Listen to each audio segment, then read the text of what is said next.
Yuk kita berdoa. Teman-teman, mari kita berdoa.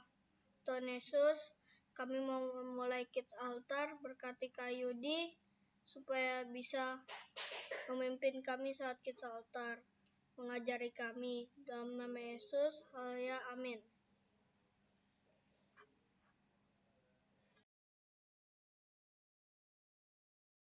Kurasa ada yang datang deh. Oke, adik-adik dengar suara Kak Yudi? Adik baru ya, hai Claris. Mana? Dengar Kak. Larise. Oh, ini sepupunya. Oke. Ya, kita main dulu ya. Kita main dulu, siapkan Alkitabnya. Kan Alkitab udah lama nggak dibuka tuh. Alkitabnya udah lama nggak dibuka. Hari ini kita membuka. Supaya Alkitabnya nggak lengket. Pakai Alkitab yang buku ya, bukan yang HP. Nah, mainnya gini, nanti Kak Yudi kasih ini, lalu kalian cari di kitabnya, contohnya nih ya, Kak Yudi kasih contoh. Mana tadi? Nih, Kak Yudi kasih contoh nih ya. Soalnya ini. Iya.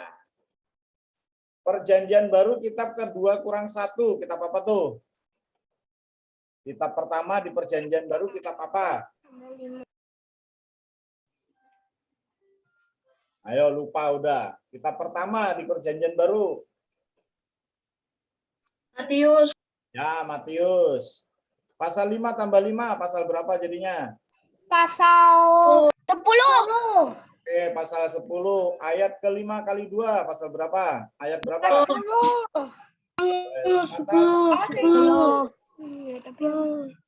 Ketemu apa di situ kata-katanya? Pasal 10 tadi. Matius 10, ayat 10, kata ke-10. Jadi pas di ayat 10 itu dihitung kata-katanya. 1, 2, 3, 4, 5, 6, ketemu apa? 1, 2, 3, 4, 5, 6, 7, 1, 2, 3, 4, Kata apa? 6, Matius berapa? 9, 10. Matius Kamu. bukan. Kita coba dihitung lagi. Matius 10 ayat 10 kata ke-10. Di ayat 10 itu dihitung kata ke-10-nya apa? Kamu tetap Kak. Bukan. Aduh, salah. Ini Lukas. Oh, orang si Lukas. Nggak sengaja kebuka, salah. Ada yang ketemu nggak? Nih. Oh. Jangan kamu. 1, 2, 3, 4, 5, 6, 7, 8, 9, 10. Baju. Ya, betul. Baju. Jawabannya ini Matius 10 ayat 10 kata ke-10 adalah baju. Gitu ya. Soal kalian cari di kitabnya, terus kalau udah ketemu kata-katanya kalian boleh teriak atau boleh tunjukin bendanya. Siap? Siap ya? Soalnya nanti karena dihitung ya buat poin kita. Siap? Ini dia perjanjian lama. Kitab keempat. Tuh kayak udah hitungin tuh kitab keempat. Berarti kejadian la. Kejadian, keluaran, imamat, bilangan. Terus pasal Perjanjian berapa? lama, perjanjian lama. Perjanjian lama yang di depan. 2 tambah 2, 4. Pasal 10, Yo. 5. Oke, kita dulu. Ini WA-nya. Motifnya kelihatan. Kalau 6. Ayo, siapa yang udah dapat? Dulu, Kak. Ya, dihitung. Ini belajar matematika sekaligus belajar buka Alkitab. Ya, aku lagi dapat ini, tapi agak kebanyakan. Apa itu, Peter? Tas bukan Kak? Ya, kita lihat ya hasilnya kertas. Betul, bilangan 5 ayat 23. Kata ke-9 jawabnya adalah kertas. 1 poin buat Peter. Kak, lengket. Bilang Lagi ya. Kalau ada mama di situ boleh bantuin mamanya. Biar mamanya buka Alkitab juga. Atau kakaknya boleh bantuin, nggak apa-apa. Biar sama-sama belajar. Siap ya? Kok udah ketemu kata-katanya. Tunggu. Ada yang salah. kucingnya Kaleb. Bentar. Aduh, mana tadi soalnya?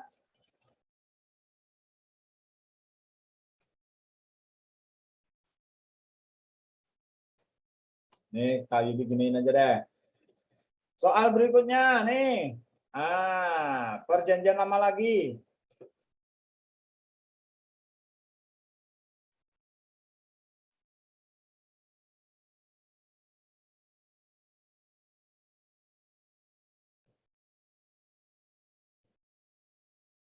Kalau lagi retreat ini nyari bendanya beneran, jadi seru. Kalau lagi retreat ya, lagi outdoor enak. Tapi kalau sekarang lewat Zoom, boleh sebutin aja. Ini ketemunya kata apa? Ayo, ini kitab apa? Nanti bacain dulu ya, kitab apa, ayat berapa, pasal berapa, ketemu kata-katanya apa. Udah ketemu kalau satu raja-raja, 2 raja-raja, 1 Samuel, 2 Samuel itu dihitungnya 2 ya. 2 kitab. Lihat di daftar isi itu loh, di daftar isi Alkitab kan ada tuh, jadi ngitungnya gampang. Di bagian depan Alkitab tuh ada daftar isinya tuh. Yo, ini agak susah ya, tapi nggak apa-apa, belajar. Jadi nanti kalau ada retreat kalian udah terbiasa main ini.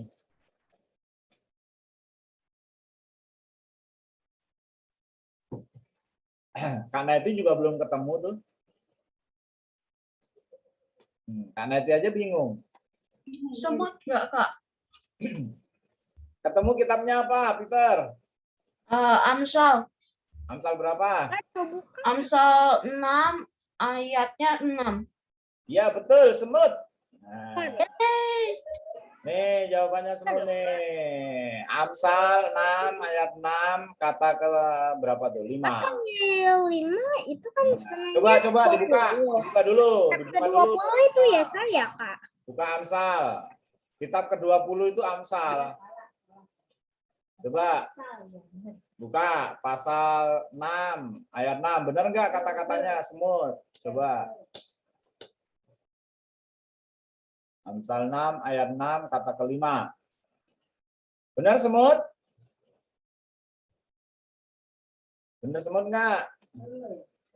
Betul, berarti kita dapat 2 poin. Ya, satu lagi ya. Satu lagi ya.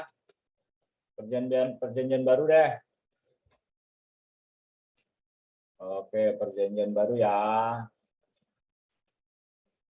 Siap.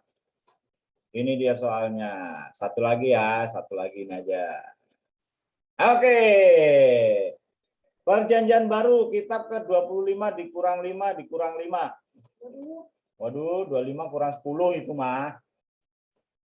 Kitab ke berapa tuh? Kitab ke-15. Nah, tuh, Kak Yudi udah hitungin tuh, kitab ke-15.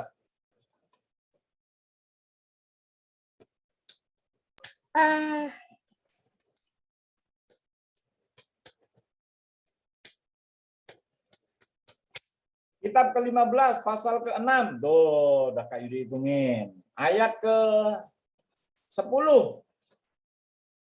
Kata ke berapa tuh? Nah, cari coba kata ke-7.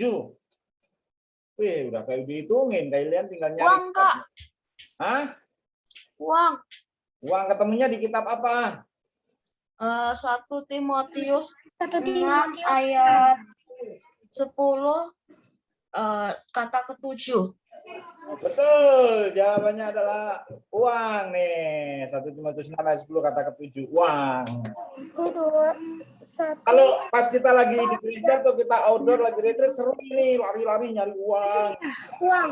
kurang seru ya, tapi nggak apa-apa ya. Oke lah, udah 18:20 kita belajar dulu ya, lain kali kita lanjutin. Ya, jadi nanti kalian mulai lihat di Alkitab kalian, di daftar isi supaya ketahuan tuh, supaya ketahuan daftar kitab-kitabnya ada di mana aja gitu loh. Nanti kalau kita main lagi, kalau itu masih banyak nih soalnya sebenarnya. Cuma nanti lagi lah kita main ya. Oke, hari ini kita mau bahas tentang yang keberapa nih ya? Yang keberapa nih ya ayatnya ya? Sebentar, Kak Yudi cari. Tadi mana ya videonya? Kak Yudi mau ajak nonton dulu bentar. Ini tentang Timothy, tentang apa? Tentang Timotius, benar, tentang Timotius. Ya. Ini apa? Superbook atau apa?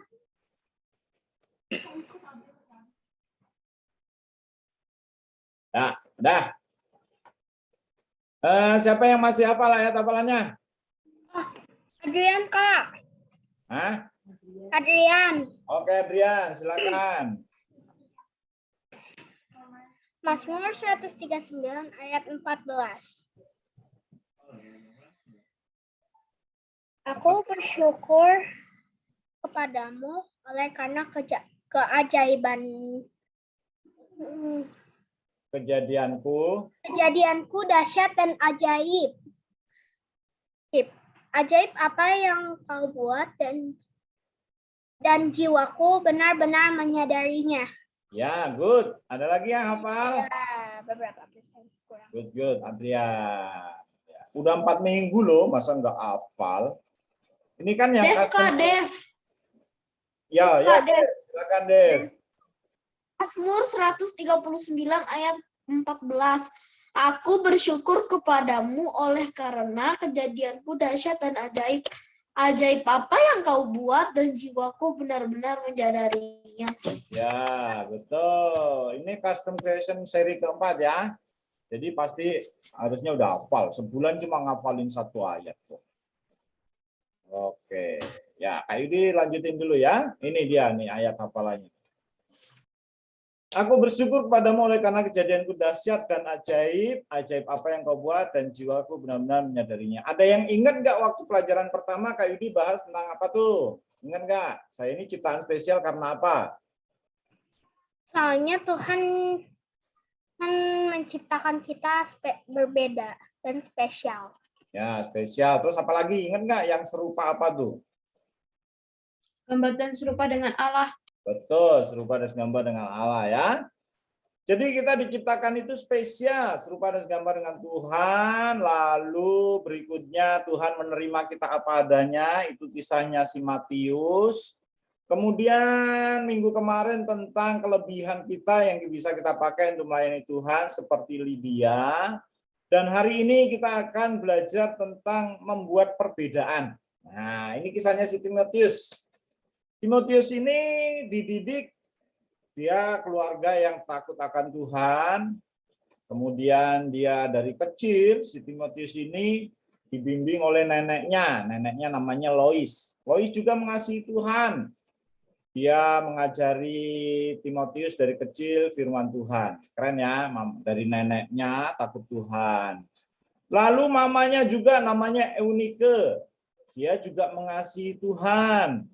Dia bimbing si Timotius ini mengasihi Tuhan dari sejak kecil. Nah, ketika dia dewasa, dia bertemu dengan Paulus. Waktu itu Paulus sedang ke Listra dan Timotius ini tinggalnya di situ. Dia mendengar Paulus menyembuhkan orang banyak, tapi kemudian Paulus dilempari dengan batu dan dipikir orang sudah mati, ternyata dia nggak mati ya. Dan dari situ dia bertemu dengan Timotius, dan Timotius ini menjadi anak rohaninya. Nah, kayak kalian ini menjadi adik rohaninya Kak Yudi. Timotius menjadi anak rohaninya Paulus. Dia banyak belajar tentang Yesus. Kemudian dia ketika Paulus meninggalkan kota itu, Timotius mengikuti Paulus, dan sampai akhirnya ketika Paulus meninggal, dihukum mati ya Paulus itu karena memberitakan Injil. Si Timotius ini melanjutkan memberitakan Injil dan dia dikenal menjadi pengajar yang besar, terkenal ya. Dan dia banyak membawa anak-anak orang-orang mengenal Tuhan Yesus. Tuh ya. Nah, ada satu ayat yang Paulus ajarkan kepada Timotius, yang dia nasihatin kepada Timotius. Coba dibuka 1 Timotius 4 ayat 12. Yo, siapa yang sudah ketemu boleh baca. 1 Timotius 4 ayat 12.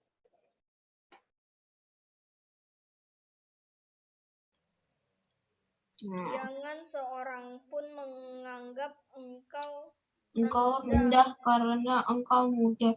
Jadilah teladan bagi orang-orang percaya dalam perkataanmu, dalam tingkah lakumu, dalam kasihmu, dalam kesetiaanmu, dan dalam kesucianmu. Ya, Paulus menasihati Timotius, sekalipun Timotius masih muda, jangan orang anggap kamu remeh karena kamu muda, tapi jadilah teladan. Nah, orang nggak nganggap kita remeh kalau kita bisa jadi teladan. Kita bisa membawa perubahan, kita bisa membuat perbedaan. Ya kan? Kalau orang luar, anak-anak lain ngomongnya kasar, kamu ngomongnya lembut, nggak ngomong kasar. Nah, itu perbedaan yang bisa kamu buat. Kalau orang lain hari Minggu malas ke gereja, kamu rajin gereja. Nah, itu perbedaan. Kalau orang lain sama mama papanya berantem, kamu enggak, nah kamu membuat perbedaan. Kayak gini ya. Di rumah kamu bisa membuat perbedaan ketika mengajak orang tuamu beribadah, baca Alkitab, berdoa, gitu kan.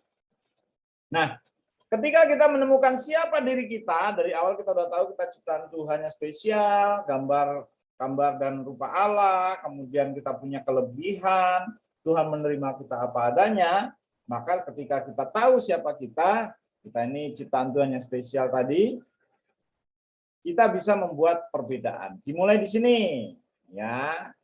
Nih, yang lain mainnya games melulu, kamu bisa membuat perbedaan dengan belajar yang rajin, gitu ya.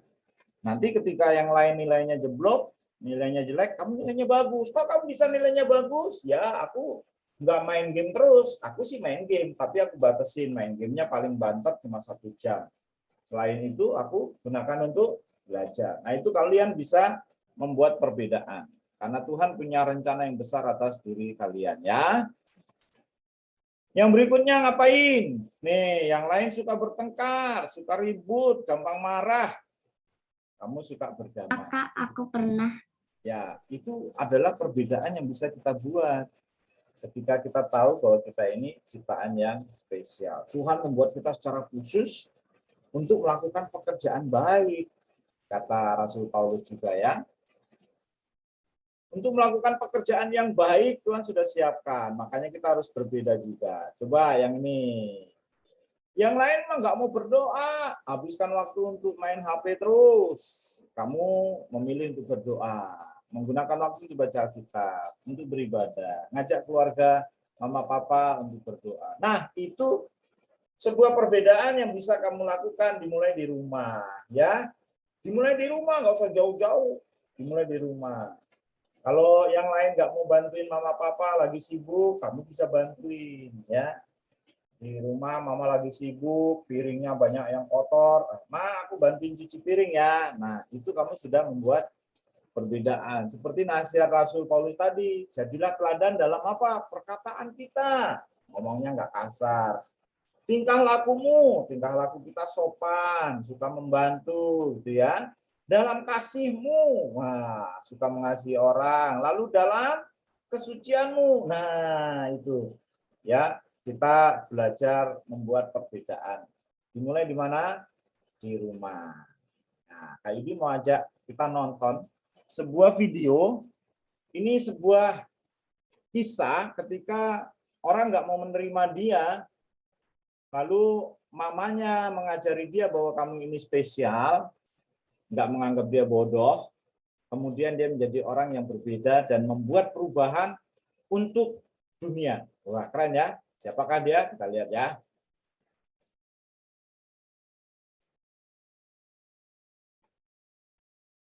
Seorang anak laki-laki yang bernama panggilan Tony lahir di Ohio, Amerika Serikat pada tanggal Februari 1847. Dia tidaklah spesial, hanya memiliki kemampuan yang biasa-biasa saja, malah cenderung bodoh, atau lebih tepatnya sangat bodoh.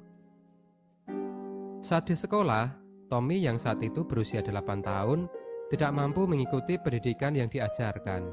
Ia sering mendapatkan nilai yang buruk. Bahasa Inggris ia mendapat nilai 3, matematika dapat nilai 2, pelajaran biologi ia mendapat nilai 4. Hanya satu pelajaran di mana ia mendapat nilai 10, yaitu membaca. Tapi temannya mendapat nilai 40, ada yang 60, paling tinggi mendapatkan nilai 95. Jadi nilai 10 Tommy, nilai yang jelek dong. Tapi Tommy malah senang, dasar anak yang bodoh. Teman-temannya Gurunya itu sampai ya. jengkel. Tommy, kamu itu loh diajar kok gak mudeng-mudeng. Kamu itu dasar guotit. Sensor. Pihak sekolah akhirnya angkat tangan. Guru-guru menyerah. Tommy susah sekali diajar. Ia sangat bodoh sekali. Lalu pada suatu hari, guru sekolah memberikan sepucuk surat berwarna biru tua kepada Tommy. Guru itu berpesan, berikan surat ini kepada ibu kamu. Tommy pun pulang, lalu memberikan kepada ibunya. Menerima surat itu, ibu Tommy membaca dan ia sangat terkejut. Tommy dikeluarkan dari sekolah karena terlalu bodoh. Apa isi surat itu, Bu? Tanya Tommy yang penasaran. Berpikir sejenak, ibu lalu membacakan surat itu kepada Tommy. Putra Anda seorang yang jenius. Sekolah yang kecil ini tidak lagi mampu mengajarnya. Kami tidak memiliki guru yang cakap. Yang lain ngomong Karena itu, sekolah memutuskan agar Tommy dididik sendiri oleh ibunya. Ujar sang ibu dengan suara yang bergetar. Ibunya Tommy lalu mengatakan, "Kamu anak yang hebat, Tommy. Sekolah belum cukup baik untuk mendidik anak jenius seperti kamu. Mulai saat ini, ibu yang akan mendidik kamu sendiri." Ibu lalu menangis karena sedih. Tapi dasar Tommy anak yang bodoh. Ia mengira ibunya menangis karena merasa sangat bahagia. Sejak saat itu, Tommy menjalani pendidikan di rumah. Ibu mendidik dengan sabar. Tommy pun bisa belajar dengan bebas dan leluasa, tanpa harus terkekang dengan aturan-aturan dan target nilai pelajaran yang harus dicapainya. Rupanya dengan cara itu, Tommy justru merasa lebih nyaman. Seiring berjalannya waktu, kemampuannya pun berkembang. Ia juga banyak membaca buku-buku ilmiah dewasa. Ia senang melakukannya, karena hal itu sangat ia minati. Dua karakter dari Tommy yang paling menonjol adalah ia memiliki rasa ingin tahu yang sangat besar dan pantang menyerah. Tommy yang selalu penasaran, bahkan sering melakukan eksperimen-eksperimen, seperti membedah hewan-hewan, karena keingintahuannya terhadap anatomi hewan-hewan di sekitarnya itu. Di usia 12 tahun, Tommy kecil sudah memiliki laboratorium kimia kecil di ruang bawah tanah rumah ayahnya. Setahun kemudian, dia berhasil membuat telegraf yang sekalipun bentuk dan modelnya sederhana dan primitif, tapi sudah bisa berfungsi.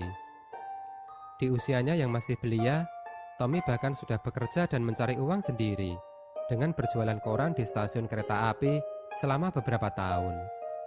Kemudian Tommy bekerja sebagai operator telegraf, sampai akhirnya ia menjadi kepala mesin telegraf di Amerika. Saat usia Tommy 32 tahun, dunia tidak lagi gelap gulita ketika malam hari, karena ia berhasil menciptakan bohlam lampu pijar yang mengubah wajah dunia untuk selamanya. Ibunya meninggal beberapa tahun kemudian. Pada suatu hari di rumah, Tommy melihat-lihat barang lama keluarganya. Saat kemudian, ia menemukan kertas surat berwarna biru tua terlipat di laci sebuah meja. Ia membuka dan membaca isinya. "Putra Anda sangat bodoh. Kami tidak mengizinkan anak Anda bersekolah lagi." Ternyata, Tommy baru tahu isi asli dari surat yang dulu ia berikan kepada ibunya. Tommy menangis sejadi-jadinya setelah membaca surat itu. Dia kemudian menulis di buku diary-nya, "Aku, Thomas Alva Edison, adalah seorang anak yang bodoh, yang karena seorang ibu yang luar biasa, mampu menjadi seorang jenius pada abad kehidupannya."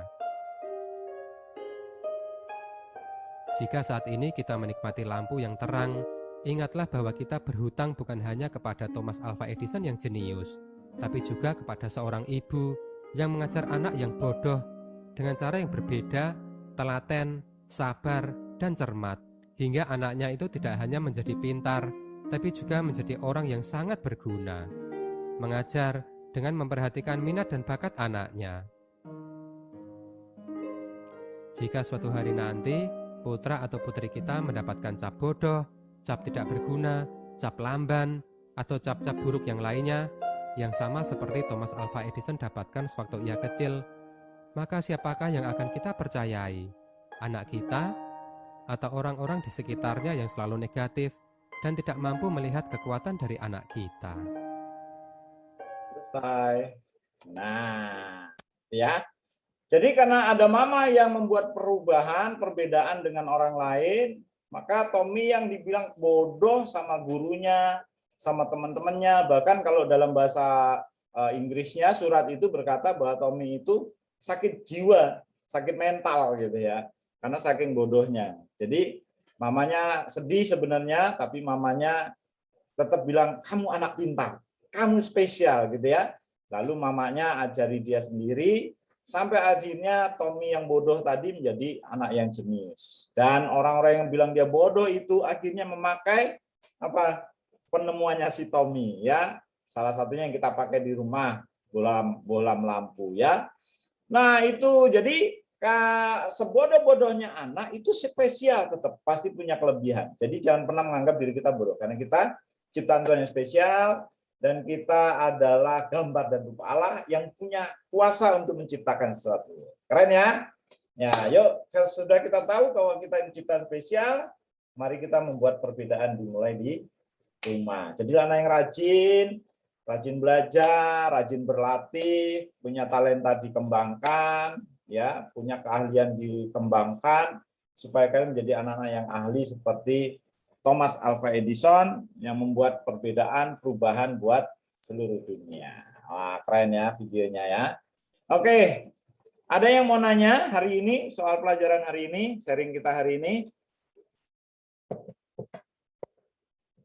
Kalau nggak ada kita foto dulu ya. Sebelum lupa kita foto dulu.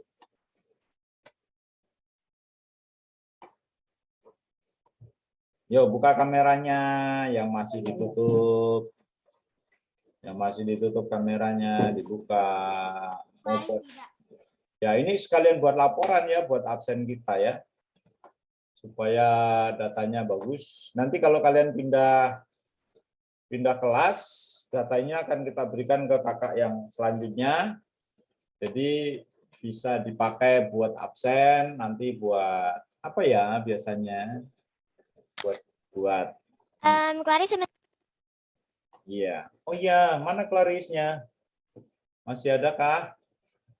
Clarice boleh kelihatan wajahnya? Kenapa? Soalnya nggak bisa. Oh gitu ya, oke lah, baik. Tapi Clarice bisa buka kamera sih. Ya.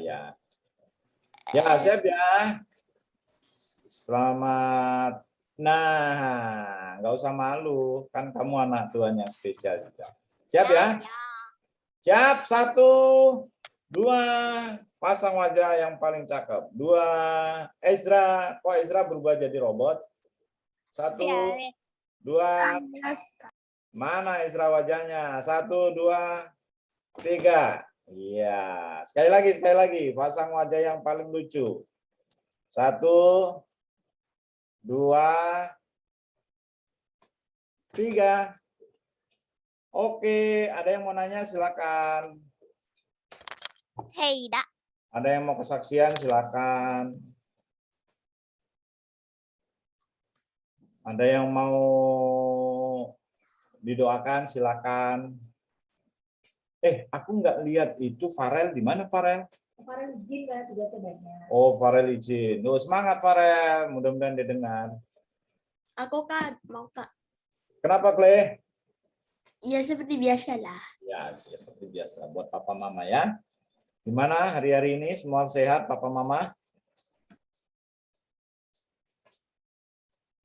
Ya wes, kalau nggak ada yang mau didoakan, Kak Yudi akan berdoa buat kalian semua ya.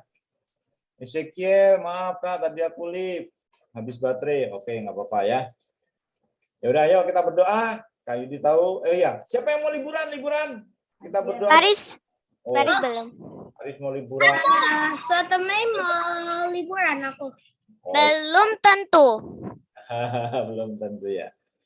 Wah, jalanan udah mulai macet, dilihat di mana-mana di berita. Aku mau pergi besok. Kemana, Isra? Aku ikut mamiku gunting rambut, naik kereta, nanti pulangnya sore, abis itu malam aku harus ikut Zoom-nya Claris. Oke. Emang yang Kak Emi? Oh, maka Emi ya. Ya udah. Ya. Baik atau enggak? Ya wes, yuk kita berdoa.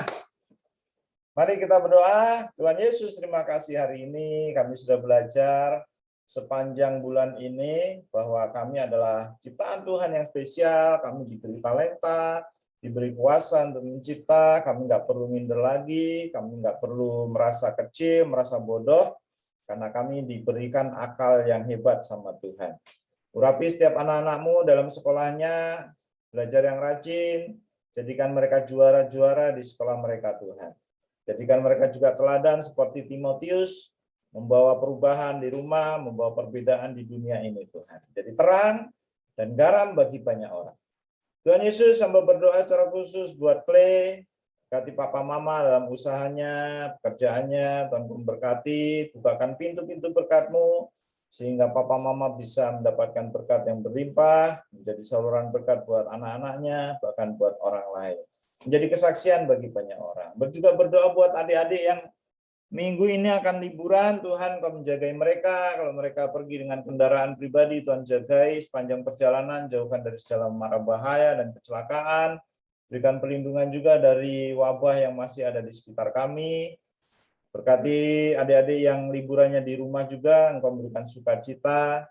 Kalau mereka mengendarai pesawat, kapal laut, Tuhan Engkau menjagai mereka dengan malaikat-Mu, Tuhan. Terima kasih Tuhan, terima kasih Engkau berkati adik-adik tetap sehat, tetap kuat sepanjang liburan ini.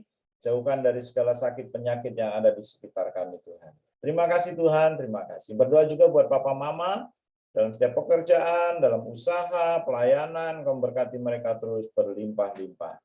Akhirnya kami akan berpisah satu dengan yang lain, tapi kami mohon Tuhan memberkati kami. Mari angkat kedua tangan dan terimalah berkat, segala berkat yang baik dari Bapa di surga, kasih sayang Tuhan Yesus, sukacita dari Roh Kudus, melingkupi kita semua dari malam ini sampai selama-lamanya. Dalam nama Tuhan Yesus, semua yang terima berkat katakan, amin. Selamat berlibur. Terima kasih, Kak. Bye-bye. Bye-bye. Sampai ketemu lagi. Bye-bye. Bye, Karen. Bye, Ezra.